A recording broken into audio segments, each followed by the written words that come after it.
for the first 2 years, I didn't look at any stats. I looked at no stats whatsoever. I was just doing this thing called a podcast, and I was really enjoying it.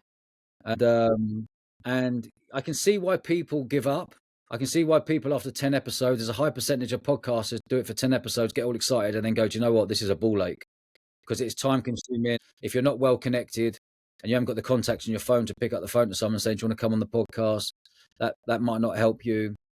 There's lots of things that can put you off. But I was lucky enough, I'm one phone call away from most people in the UK, or if not, I'm 2 phone calls away, and just really, really enjoyed it. And I think the hardest thing about podcasting, Chris, is you're not getting any, well, I certainly wasn't when I first started, any reward from it in terms of people couldn't leave feedback anywhere because you couldn't leave feedback on Spotify. There was nowhere to leave feedback on comments. Apple, you could only write a review, and no one really writes reviews these days. In like, if you go to a nice restaurant, no one leaves there and goes, "Oh, what a lovely restaurant." People just want to go on to review and write saying pissing and moany for things. But all of a sudden, it was like you're doing this podcast, and I started seeing a few reviews coming through of real positive vibes. I was like, "Wow, this is good."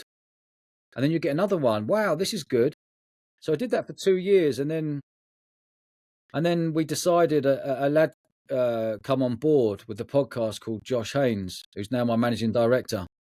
And he said, "Mate, we need to get you on YouTube." And as soon as I got on YouTube 2 years ago, it's just blown up everywhere.